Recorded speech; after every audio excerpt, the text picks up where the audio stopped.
Welcome back to the Community of Innovation podcast brought to you by the Center for Aging and Brain Health Innovation, otherwise known as CABHI. I'm Allison Sekuler, President and Chief Scientist at CABHI and at the Baycrest Academy for Research and Education. And I'm Roseanne Alliong, Executive Director of Research, Innovation, and Translation at the Baycrest Academy and the Director of Research, Innovation, and Translation at CABHI. June is Seniors Month here in Ontario, a time to recognize the impact older persons have on society in Ontario, in Canada, and around the world. Here at CABHI, we are committed to partnering with older persons to ensure their thoughts, opinions, and perspectives are included as products, innovations, and solutions are created. Exactly right. Our work aims to ensure older persons around the world live with purpose, fulfillment, and dignity.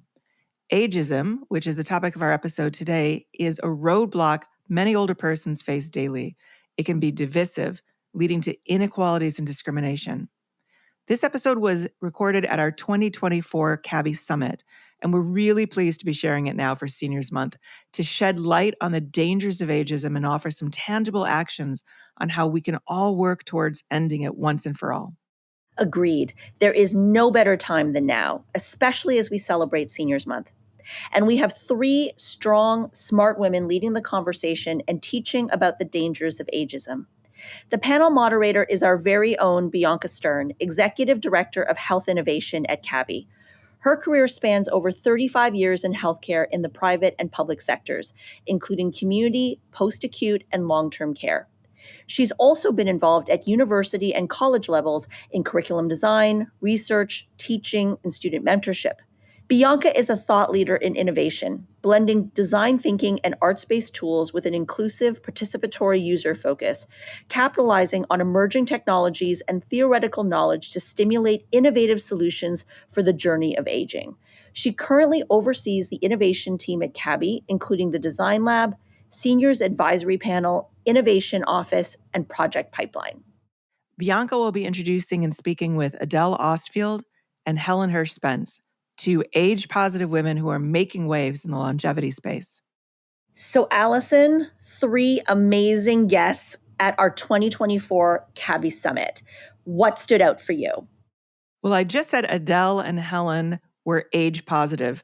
And the reason I emphasize that in describing them is because one of the things that comes out is how somebody's own sort of opinion about aging can make a difference in how they're treated, how they age, et cetera. I thought that was a really interesting bit of information and really important for us all to take home. What stood out for you? I completely agree. Mindset matters. But what stood out for me is a little bit about their discussion about intersectionality and how that can impact ageism. Because our guests talk about the fact, and I didn't realize it until they pointed it out, but then older men are often called distinguished, quote unquote. Yep. And yet older women are not called distinguished. So I thought that being pointed out, and they use the words pernicious and insidious as well as it relates to ageism. And it gave a lot of food for thought in terms of just checking my daily speech, checking how I think about things, and being conscious and intentional about, really thinking that through and really being considerate of, how my language can inform, ageism and ageist attitudes. And I think it's funny because, you don't have very much gray hair. I have quite a lot of gray hair. So I think about that distinguished versus, just old gender effect quite a lot. But yeah, the language is so important too, because there's just things in our everyday speech, and they do talk about this, that have become part of our everyday language, but it can sting, when somebody who is older hears some of these things, they're interpreted in a different way. So being intentional, being kind, I think is a really important message too. Well, Allison, I'm ready to hear more from our panel on the big deal about ageism. Me too. So let's get to the episode. Hello and welcome.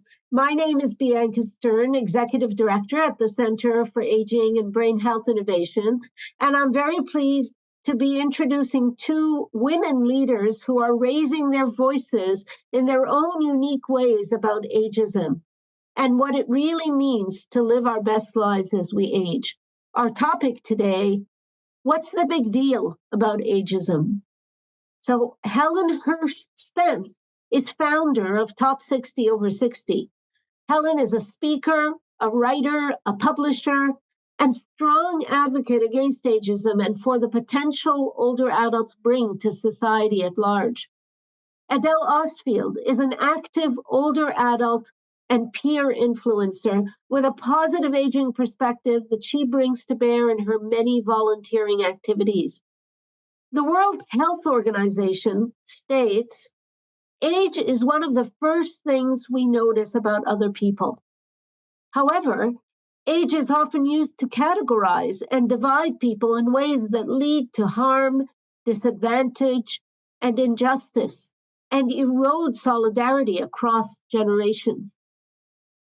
This is ageism, the stereotypes, how we think, prejudice, how we feel, and discrimination, how we act towards others or ourselves based on age. Ageism hides in plain sight. It is often disguised as harmless comments, or it may even be phrased as a compliment. However, comments and behaviors that are based on stereotypes of older people or that perpetuate discrimination because of age are ageist. Welcome today, Helen and Adele. And we'll start with you, Adele. What type of ageism is the most pernicious, do you think? I love that word, pernicious, Bianca. Thank you. I'd like to answer the question within a framework. I think that there is a spectrum of ageism. I think that on the good end, if there is such a thing of ageism, you've got seniors discounts. You've got the CRA tax benefits for being older. You've got, someone sent me a picture the other day of a parking spot labeled for seniors. Well, I think that's great. Then you've got, oh, okay, Helen, I see you rolling your eyes there. Okay. Then you have what I'd call benign ageism. And you alluded to a little bit to it, Bianca, when you said about the compliments that are offered. I think when people are offering those compliments, they don't intend to be ageist. They think that they are being complimentary. And some people like to hear, gee, your hair makes you look younger. They feel good about that because that's what they wanted to do. Never mind whether they should want to do that or not. And then you've got, to answer your question, the pernicious ageism. And to me, that's the ageism that undermines us. That's the ageism that makes us invisible. That's the ageism that overlooks us. It just disregards us. It says you have no value to offer me. So that to me is the spectrum, and the worst part, the pernicious part, is the ageism that just dismisses us out of hand. Thank you, Adele. Helen. So I'm just going to respond to what Adele said, because in fact, I don't fully agree with her, because any kind of ageism is detrimental to individuals, and then it's compounded societally and economically as well. If it's an ism, if it's something that's negative, even if it's not intended or it's meant as a compliment, the cumulative effect of all of these kinds of notions about growing older and wrinkles and hair and so on, they have an impact on individuals. So it's sort of like that conversation between, around intent and impact. The impact is negative. And I don't consider having a senior spot ageism at all. I think, in fact, it's probably not a bad idea for older people to walk the distance if they can.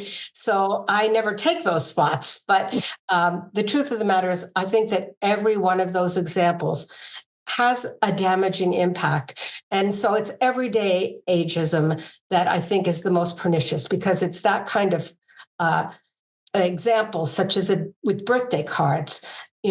They are not intended necessarily to be as harmful as they actually are, but they are always making fun or poking fun of growing older, for instance. It takes you twice as long to look half as good. advertisements, of course, they're to promote a product.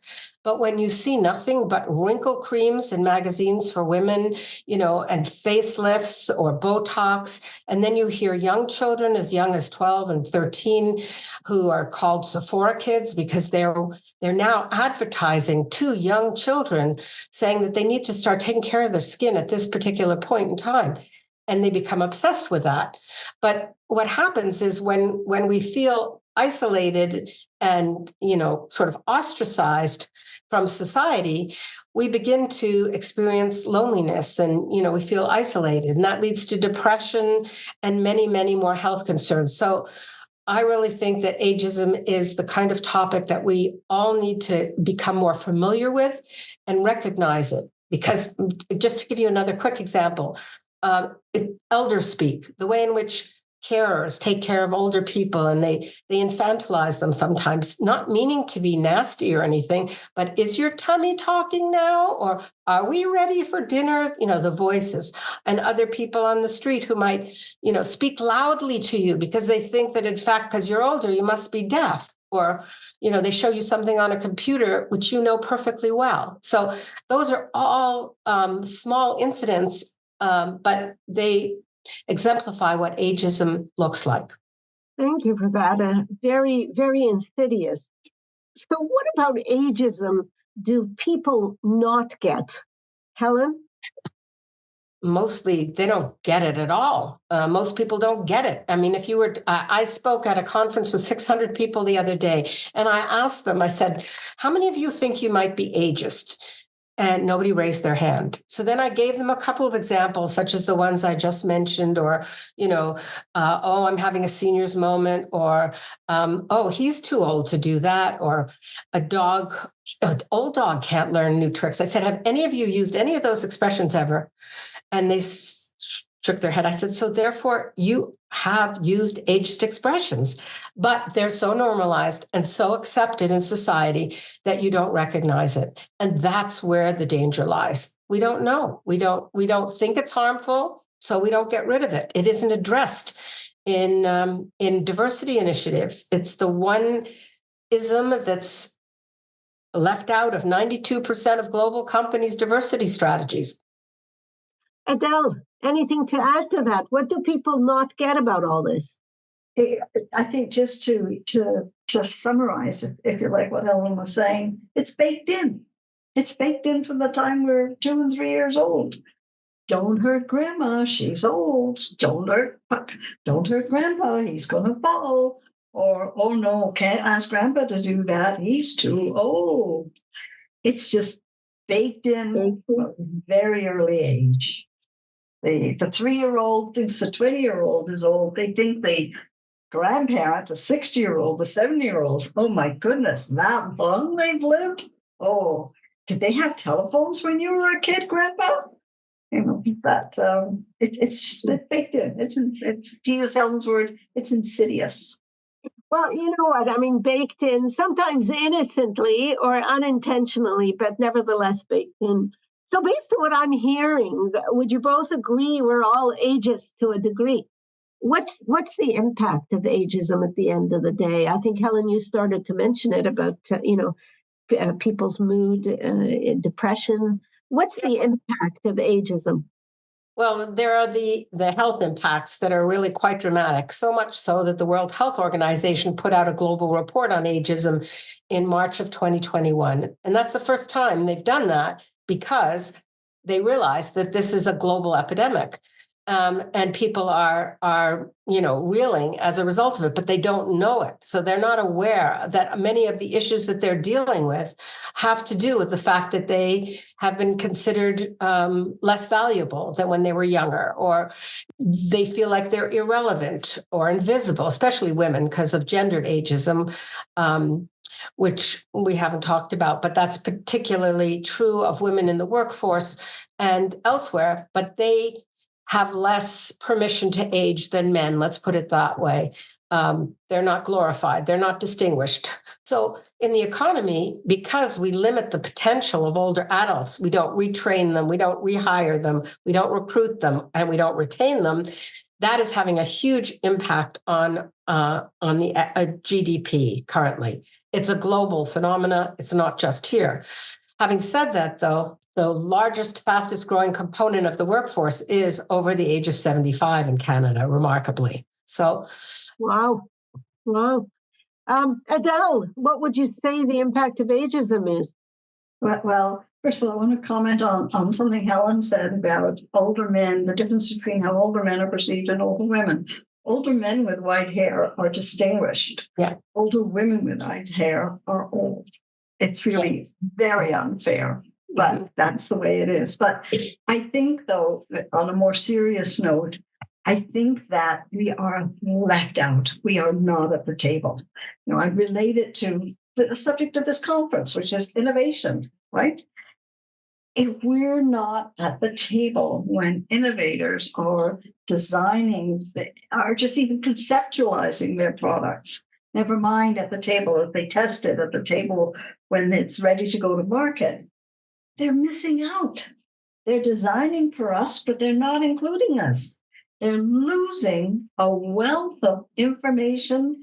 They're losing the wisdom that we've accumulated, and they're ignoring our needs. They're assuming that they know what we need.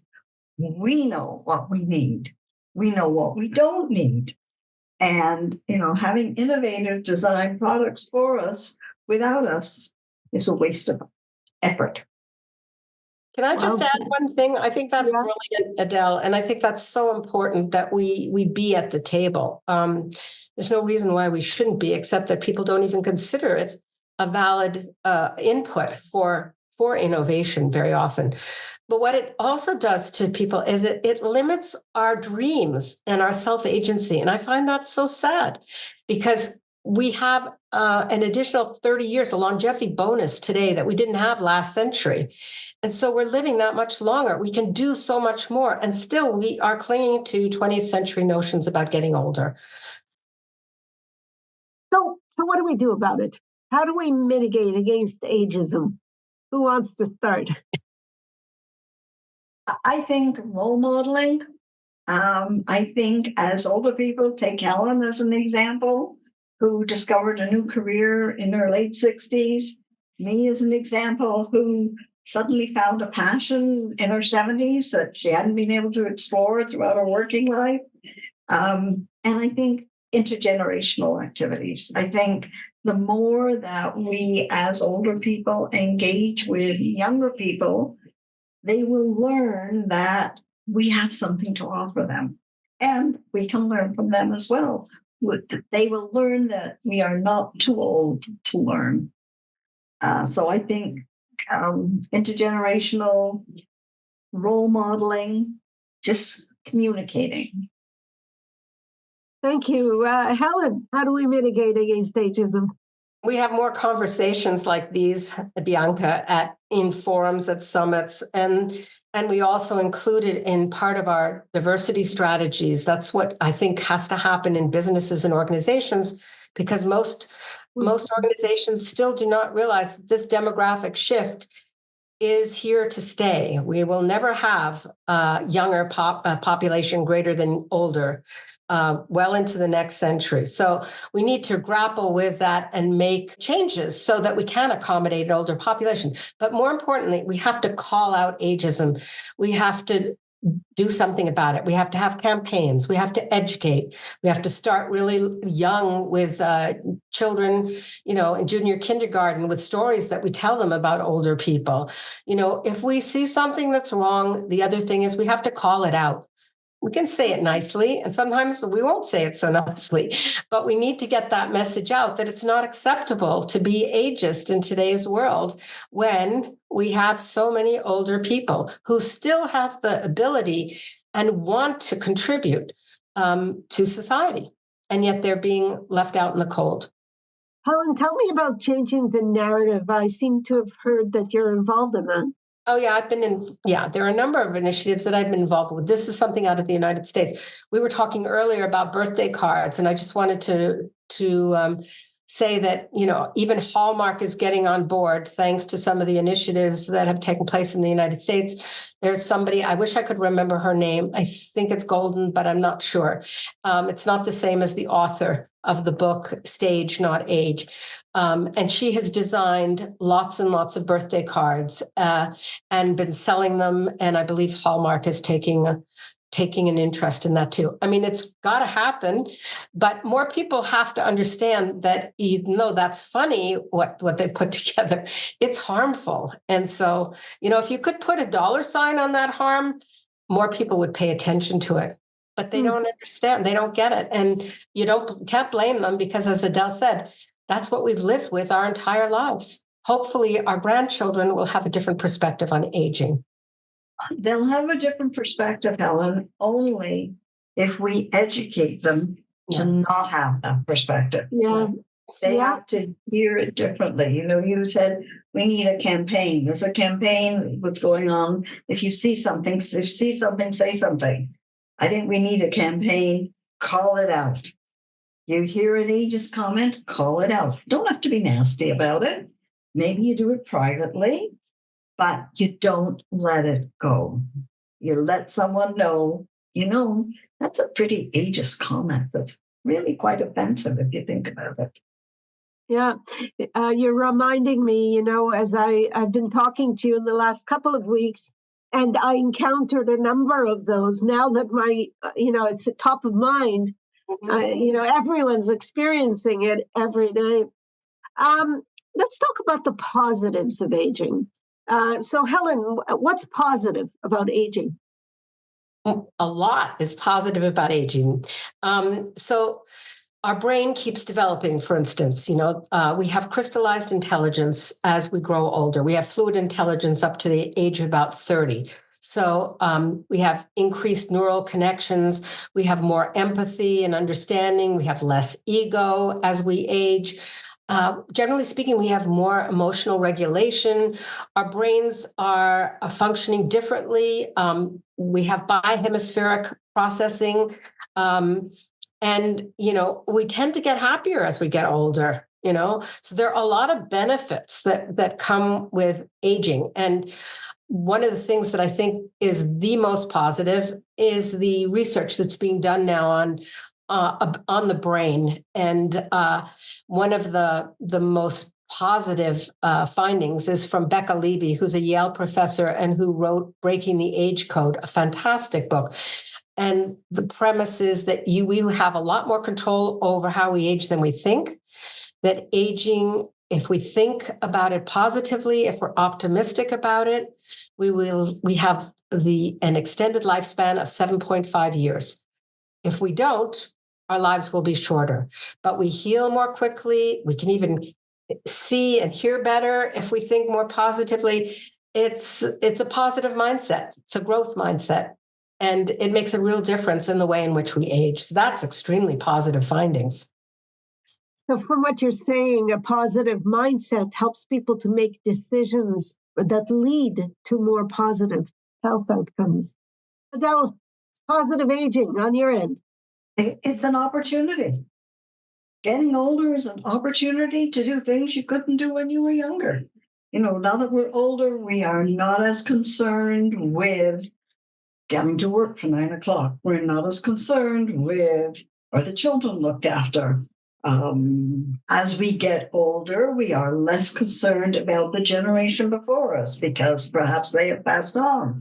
So we've gotten out of that sandwich that we were in for a while. Getting older is a privilege. It's just something that's so wonderful that we should just, wow, every day is a great day. Every day is an opportunity for something new. That's, to me, the advantage of getting older. I had a checkup of my eyes a little while ago, and the technician who was checking my eyes initially said to me, any changes since last year? And I looked at her and I said, no, just a year older, and I'm really glad about that. And she turned around and looked at me. She said, really? No one ever says that. And I'm saying, yeah, absolutely. Every day you're alive is one day less you're dead. It's just like you've got this great opportunity to grow older. You have such a positive mindset. I think that's good for any age, actually. It is. So what's your call to action, Adele, for our audience today? I like to think of us as vintage cars. Perhaps some of the parts don't work quite as well as they once did, but you look at a vintage car and you admire it. So my call to action, I guess, is treat yourself like a vintage car. Take care of yourself, look after yourself, but let yourself be admired. Be admirable. Be a great example to others. It's really very simple. Just grow old gracefully. Just be happy about it. Thanks, Adele. Helen, how about you? Call to action to our audience. Well, I would say, first of all, aging is a privilege that not everyone gets to experience. So we should embrace our age as we age. And we should also remember to grow older, not just get older. We shouldn't be passive about getting older. We should be learning and contributing, having purpose, and being as well as we can, and making a difference in the world as we did when we were younger, hopefully. But now's a chance to reinvent yourself. So I just think that there's so many advantages that we don't talk about, and we need to talk more. And we need to recognize ageism so that we can get rid of it for future generations. Well said. Well said. Thank you both, Adele and Helen, today. For all of you out there that want to continue to learn and connect and grow, certainly reach out to Helen at helentop60over60.com or to LEAP and CABHI for continuing to explore the topics, engage, influence innovation. We need you as part of this growing movement to change the way that we look at older adults and aging. Thank you all. Thank you. Thank you. What an amazing episode. I feel ready to call out ageism. How about you, Roseanne? Absolutely. Learning about Adele and Helen's perspectives and bringing them to this table to discuss such an important topic is key. 100%. And having Helen highlight the World Health Organization's Global Health Report on Aging was so impactful. The panel discussion really brought crucial pieces of information to the surface, including the effect on the GDP, with the largest growing component of the workforce being over the age of 75. That was mind-blowing. And Adele's positive attitude about aging made me smile so wide and feel hopeful. As she said, every day you're alive is one less day you're dead. I think I'm ready to follow in Adele and Helen's footsteps and call out ageism. Me too. And I hope all of those who are tuning in are going to do the same. If you're interested in learning more about Helen's work with Top 60 Over 60, you can visit www.top60over60.com. And if you're interested in getting involved in CABHI's LEAP community, reach out to us at info@leap-community.com.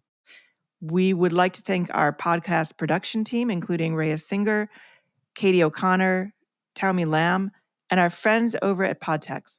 And as mentioned earlier, this special episode was recorded for our 2024 summit. So a big thank you to our production team over at Cadoons, as well as all of our summit sponsors and attendees. To learn more about CABHI, please visit us at cabhi.com. That's CABHI.com. We'd also love your support of our podcast, so be sure to follow us and leave a review on SoundCloud, Spotify, Apple Podcasts, YouTube, or wherever you get your pods.